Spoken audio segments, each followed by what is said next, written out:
Chapter 930, Ebisu Town. Hello everyone, and welcome to another episode of the Podcast. Nailed it. I am the best guy ever, and here, as always, is Hypocrite. Hey everybody, welcome to another fun-filled episode of talking about pirates. I'm having a blast so far, just looking at this chapter. Chapter 930, Ebisu Town. And on the cover, we got Urouge, the based, legendary Urouge, losing to Cracker at some sort of dolphin race. That sucks. I feel for him. Oh, he's using the crackers to distract the dolphin. I get it. Yeah. Urouge is having none of this, though. He's pissed. He's mad as hell, and he's not going to take it anymore. This is the preamble to their fight. Before, this is the reason they were fighting in the first place. Yeah, well, let me see. They said that Urouge, I think, beat Snack, right? And then did Cracker? Cracker might have been the one who made Urouge did win against Cracker against Snack, I believe. Man, we didn't find out shit about Snack. I think he might be coming up. If he's ever gonna come up, he's gonna come up in this arc. I mean, that's definitely true, but I just want to point out that Oda is a guy who puts in, to his credit, absolutely. He'll put in extra characters that he has times to flesh out, and then sometimes he just doesn't have time to do so. Like Smoothie is the #1 example from that. Like Smoothie got a couple little things, but she's one of the Sweet Commanders. She didn't do dick. She didn't do jack shit, and she was supposed to, from what I've heard Oda say. It's just that he didn't have time with the way that the arc panned out. Yeah. Yeah. Anyway, and so I wonder if Snack also got lost in the shuffle, but we'll see. As you were saying. I mean, it'll be probably Snack and Smoothie will get more of a Big Mom pirate presence. Let's just get another Katakuri arc. Let's just do Katakuri 2. Forget those other shit. But with characters. Smoothie. But no. But with Katakuri again. Oh. Just forget Smoothie. I just want more Katacutie. Okay, but let's get into the chapter and find out. Chapter 930, Ebisu Town.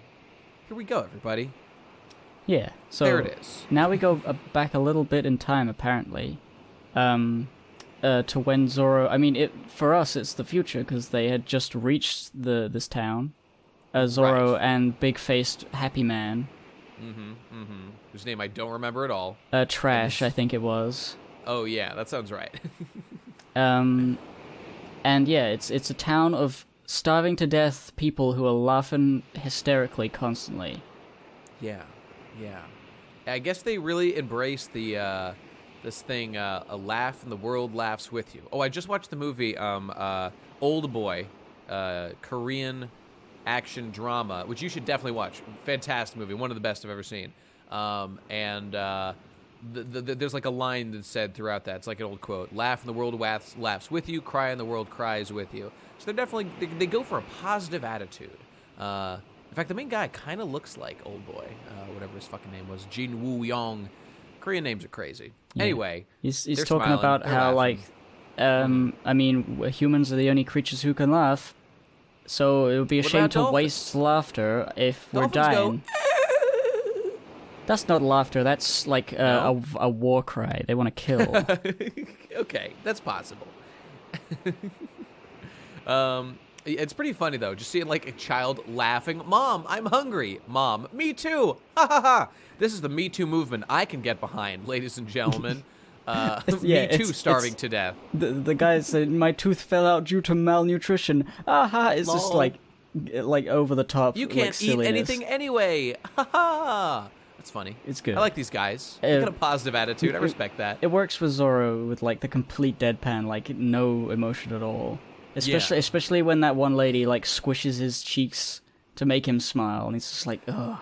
You know, I was saying before, I want to go back a little bit. This, considering Zoro hangs out with the Straw Hat crew, which he is a member of, and deals with all their shenanigans, Nate, of course it makes sense that Zoro would be able to put up with people goofing around him. His whole crew is constantly goofing.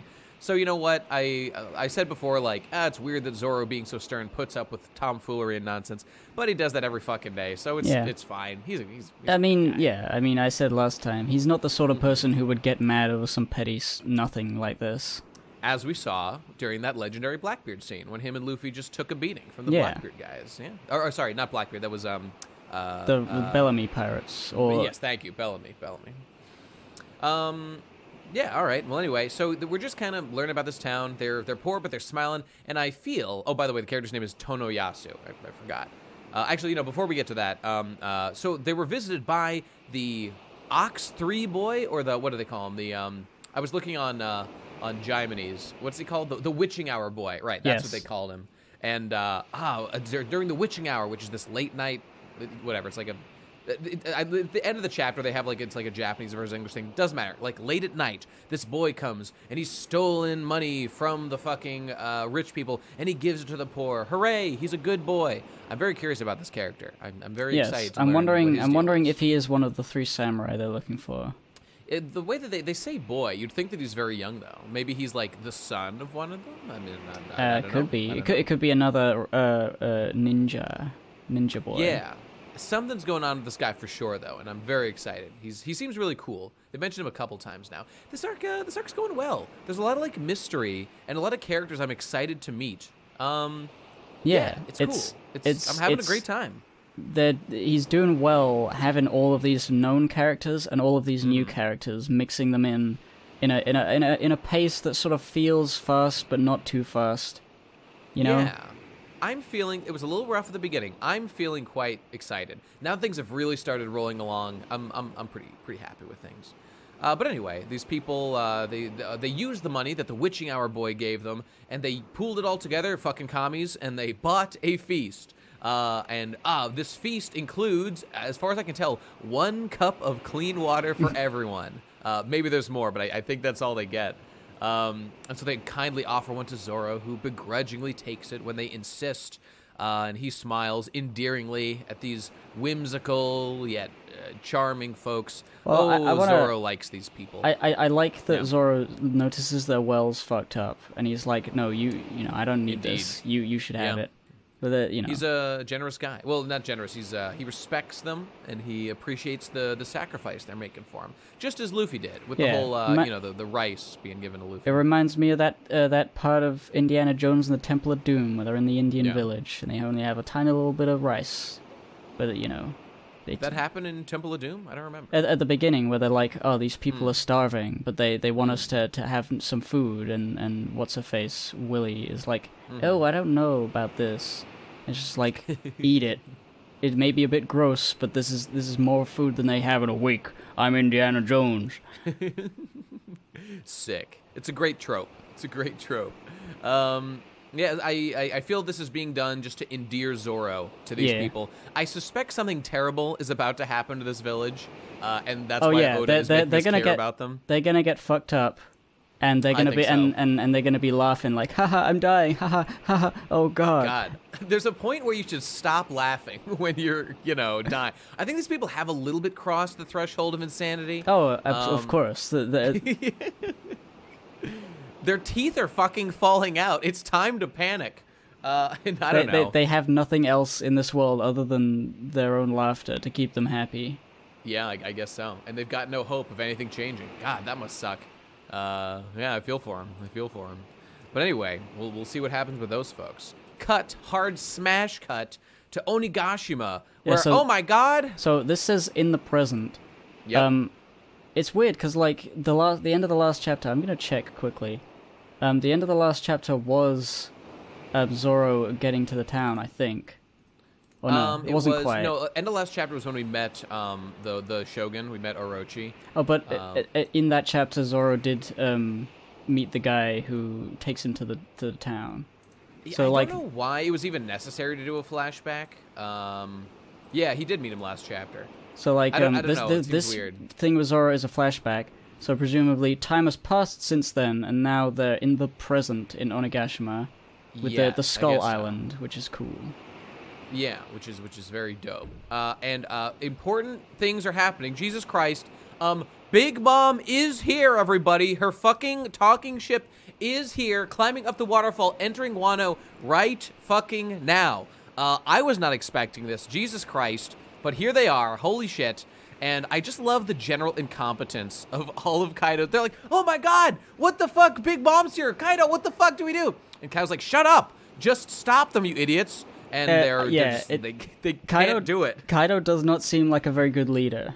No, he seems like a shit leader. Like Big Mom, frankly. Well, it's not that Big Mom's an idiot, but all her crew like seem super competent and seem really great at whatever. Like doing it was stuff. like the guy with the books seemed to be like the main guy, and then Montdor and Lick Boy. Yes, the first Candyman. son. For not Pariston. Prospero. Yeah. Smoothie seems pretty competent. Yeah. So they're doing well. And we see a group shot. They're all here. They're deflecting all the cannonballs. They can't be stopped. By the way, of interest, we see here, we see Mondor, we see Smoothie, we see that guy Raisin, we see a bunch of old familiar faces. Prospero. I was gonna say Flampe is there, asleep for some reason. Wake the fuck up, bitch. No, she's not asleep. She just blows bubbles. Remember? Oh shit. Forgot, you're right, she's blowing a bubble. Okay, well, never mind then. But notably, number one boy, Katakuri, is not visible here.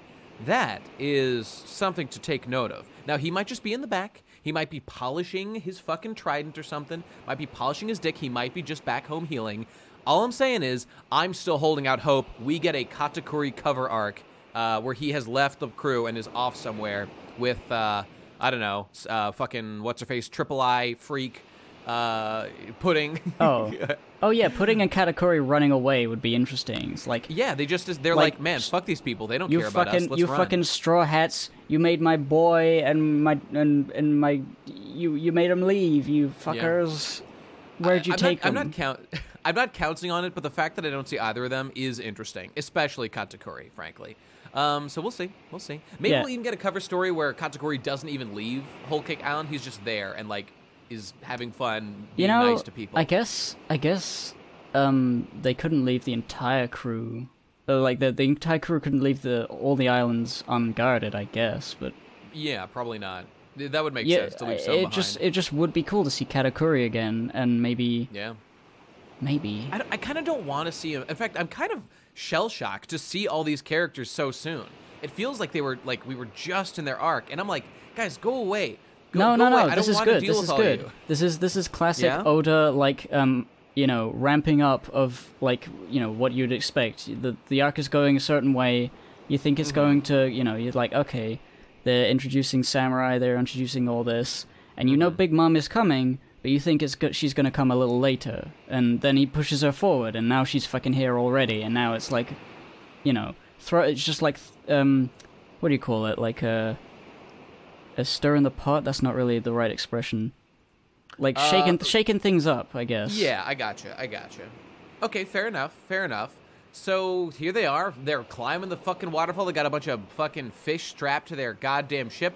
I forget if the Straw Hats did that. Did they climb the waterfall too? They did, right? They did it kind of easily for some reason. I'm trying to think what happened. Was it Jinbei who helped them? No, Jinbei wasn't fucking there. Wait, where's Jinbei? Now that I think about it, wasn't he fighting these guys?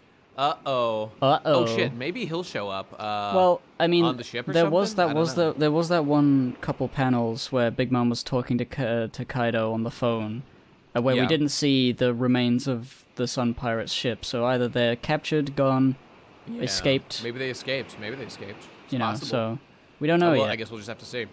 So anyway, Big Mom's here. They're entering they're entering Wano. Jesus Christ, Kaido is screaming at his incompetent crew. Guys, you stop them. Don't let them in. I'm so mad at you guys. And he's just like thrashing around. Stop. The kids are the commanders. It's going to be war if they get her. You need to stop them right now. But it's too late. They're cresting the hill. When suddenly, out of the corner, a dot appears on the side. And then, bam, hits the fucking ship. A pterodon comes out of nowhere, blasts the ship back over the fucking waterfall. It's King, baby. A big dragon fruit bottled pterodon. He's on fire. Goddamn, King looks so fucking sick. And he just decked the entire Big Mom crew. This was fucking hype as shit. God damn, I love King. This was awesome. I think that was an incredible way to make me immediately invested in the power level that King has by just like defeating all of Big Mom's crew at once, sort of. Dope. Fucking dope. And then we see Big Mom falling into the water. She could drown, theoretically. She has a devil fruit. I don't think she will, but she won't drown. But I mean, yeah, they did it, and they're like, "Yay! Our incompetence was made up for by one good crew member, King! Hooray!" It's all right. I'm not upset about any of this. I'm just wondering, like, is there anybody like watching the waterfall? Like, how did the Straw Hats manage to get up there? These guys don't know shit. They're idiots. Yeah, but like, how did they see Big Mom coming if they didn't see the Straw Hats? Okay, to be fair, the Straw Hats do have a much smaller ship than Big Mom's, so maybe they were just kind of able to... I mean, it seems like you'd think they'd really be watching carefully. Like, are we getting invaded today? Let's watch and make sure that we aren't. Yeah, I don't know. I don't know. Maybe Big Mom made it... well, actually, you know what? They were warned that Big Mom was on her way. So True. Maybe that's why they, like, put out, people to keep a fucking eye out for her. So, okay, I mean, that would make some sense. But bam, they go underwater. I guess, so that's been addressed for a while. I think that Oda did this to address the whole Big Mom thing and then, like, get them out of commission for a while. And I'm sure they'll show up later again. I don't know whether that was the point, because he could have just had her arrive later. That's what I would have done. This whole thing's a little bit strange to me. Well, it made King look really cool, so that's... It made King look really cool. I think Big Mom drowning, and the fact that, like, all of the Big Mom pirates we see pictured have devil fruits, I think. Not all, but many. Many of them, most of them.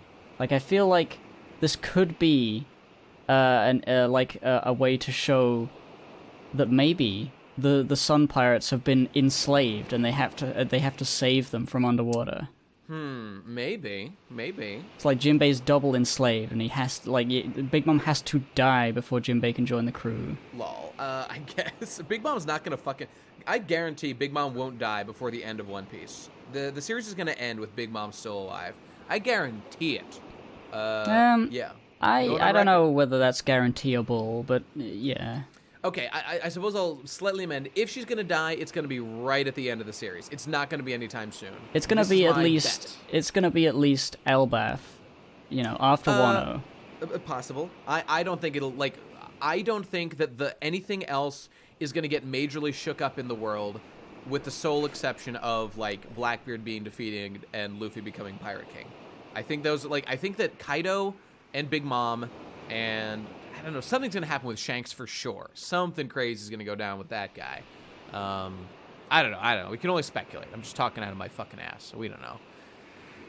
Okay, but anyway, let's cut ahead. Boom. Flower Capital, we're back, at the same baby. time. So that making reference to times, which I'm assuming will be important pretty soon. I guess I'm assuming. Like when and where things are happening. Because the whole thing with Zoro in the village, that's technically in the past from this perspective, so he could show up right now with the witching owl boy or something. True. Something to think about. Anyway, so we got Frankie, Usopp, Sanji, and Law running away from the people, the Drake and Crocodile Hair that showed up last time to beat up the silver shop. Page 1, I believe. Yes, on page 1. On page, not 1, page 12, page 13. Right. By the way, I like that, Law's running with them, like, those guys showed up, they're looking for them, Drake and whatnot, and, so they're running away or whatever, they're trying to escape being captured, and Law's like, if you get caught, by the way, guys, just do me a favor and die without telling them a secret. I like that he's pragmatic. And Usopp, little baby, is like, Luffy would never say something like that. And Law's like, in Jaime's box, he says, like, I'm more realistic. I appreciate that, Law. I respect you. Those are the kind of moments I like, Law. He's a real boy who's not afraid to tell people to just die. And I salute you for that, Law. Way to go. Yeah, and then Usopp follows up by saying, if they catch me, I'm going to say everything. And then that makes it so that Sanji's like, God damn it, then I'll protect you with every fiber of my being. Way to go, Usopp. Well motivated. Well motivated. Fucking idiot. But anyway, Sanji hears a lady scream, and there's chaos going on. And oh no, page 1 has beaten up a soba stall, and a lady is upset about it. So here comes, and he's destroying soba stalls as a way to get to Sanji, because he can't find him, or Sangoro, who all he knows about is that he owns a fucking soba stall. So he's just smashing him up till he shows up. And those people themselves are being like, damn it, Sangoro, get out here and fight this bitch, or he'll keep breaking our shit. So, of course, hearing the ladies needing him and whatnot, here comes Big Dick Sanji, jumps out, well, bam, kicks page 1 in the face, and he's like, I'm here, quit bullying everybody. So good job, Sanji, good job. All right, how much do you want to bet that page 1 is a girl? Yeah. I'm betting $1 million fucking dollars that that's a girl. And then he kicked her, and it's like, oh no. I think he's going to have an existential crisis, because I was saying before, we don't know it's a guy or it's a girl. It's going to turn into... He's had actually great... like, not gaydar, but, like, to tell if someone's a woman, even if you can't tell easily. But this is a dinosaur. Guess it's throwing off his radar, maybe. I mean, we don't know it's a girl, but that's what I suspect. And I think it would be an interesting sort of moment if it was a girl, and it's like, oh. Like, he's already kicked her once, so you might as well kick her 100 more times. I think it will probably be a thing where, like, he can only kick her when she's in full dinosaur form, and other than that, he can't, and so she figures that out, and then he has to run away. I could see that happening. That'd be funny. But anyway, so everybody's here. They found Law. They're just going to beat him up. Oh, okay. So Sanji's like, we can't be found out, you guys. We need to be secret. So how do we fight these guys without revealing my identity as Sanji? Because all they know him as is Sangoro right now. And so out fucking comes the fucking 3-can from fucking, what were they called? The Vin Smoke Boys. Oh my God! Science power. It's the 3-can, kind of like the 2-can. Wow, that's excellent. We did it, Reddit. Okay, so this was sooner than I thought. Oda plays with my expectations I feel like I weirdly. should mention that in the UK we pronounce it toucan, and so that wouldn't work in my native tongue. Well, that's why America's #1, baby. Shut up. Puns.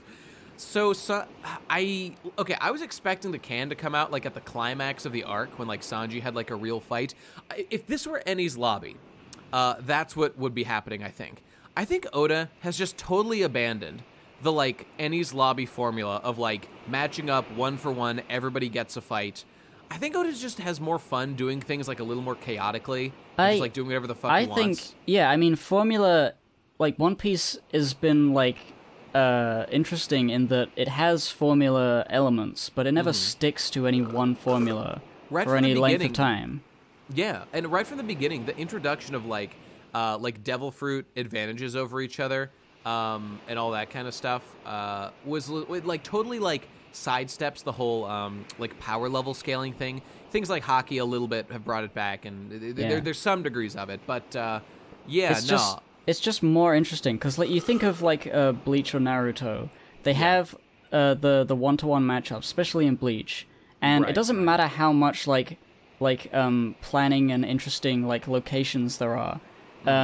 It will always come down to everybody's together, everybody splits up, and everybody pairs off against one person. Like, I'll hold him off, you go on ahead. Like that sort of bullshit every single time. Pretty much. And so all the cool like world building, location sort of stuff that may have been set up before sort of falls to the wayside in favor of just fighting with skills and like, oh, I didn't know he had that skill. He's a perfect match for me. Oh. Yeah. But in this, it's just like, yeah, it's good. It's just good. I'm really excited. I suppose it's fair to say that the shonen tard in me a little bit misses like the reliability of just, okay, every arc, every character gets a fight, we get to see their new powers. There's something a little bit that I've always like dependable and not refreshing, but like the opposite of that, dependable, I guess. But you know, Oda makes up for it in other ways, and we always get something great. He always tries to make sure that every character has something to do, at least. Even if it's not like a one-on-one big fight. No, like, you know, like everyone involved in the Big Mom thing had something to do. It's just Chopper got the least. Chopper, yeah, he did like nothing. But he did a little stuff. Yeah, okay, I get the point though. Like, when was Chopper's last real fight? I guess Enies Lobby. No, I guess we could give him Thriller Bark. In Thriller Bark, he had a semi-fight with Hogback. He did in tandem with Robin. I suppose that was his last quote-unquote real fight. He did some fighting against Oars. Whatever, same arc, still Thriller Bark. Okay, well, anyway. The point is, I'm surprised we're seeing the can this early, but hey, I'm super excited to see what fucking comes out of there. And I'm telling you right now, people, I think I know, I have a guess what Oda's going to do. Oda is going to play up the Sanji fire power thing, and I suspect hard retcons that the Sanji fire thing comes from his Vin Smoke genetic heritage. That's what I suspect is going to happen, even though it's a complete nonsensical retcon. My trope senses are tingling, and I think that's what we're going to see. Expect lots of fire when he opens up that can. That's what I think is going to happen. Yeah, I mean, I feel like that's going to happen. I will shit-talk Oda when he does this, but that's what I think will happen. Yeah, I'm trying to think of a way to defend it. There's no way. Diable Jambe started as literal, like, friction from spinning on the floor. There was nothing about, like, he had fire powers. I mean, if he chooses to lean into that, it will be retcons. There's no way to do it. Yeah. It is just annoying, because, like, Zoro is technically a normal human. He's, like, ridiculously strong, but, like, his techniques, however mystical they seem, are just, like, really good sword techniques. Indeed, indeed. And, like, the thing with him having 3 heads, or whatever that is like, supposed to be related to his cursed blade status, like he's cursed or something.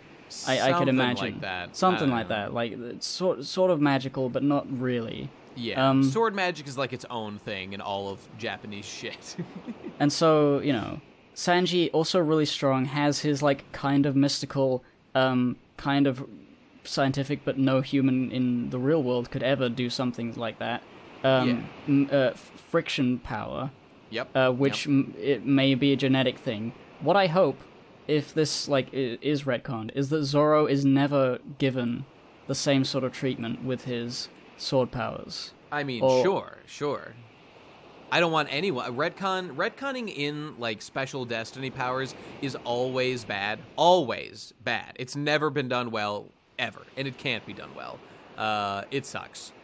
But, okay, I suppose you could say, theoretically, because, like, after the time skip, we started to see Sanji... Like, Sanji, we would just see him... Like, remember when they were underwater, when they were trying to get to Fisherman Island? He just activated Diable Jambe underwater. He didn't spin. He didn't do anything. His foot just got hot. How did that happen?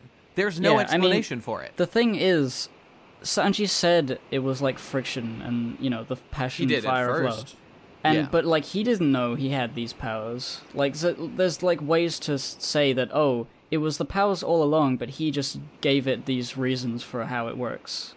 I suppose. Despite not knowing how it actually works. I like the fact that Sanji is a prince, all right? I can dig that. What I don't really like as much is, like, the introduction of, like, superpowers that, like, get activated later because of his bloodline, which is literally what it would be if that turned out to be the case.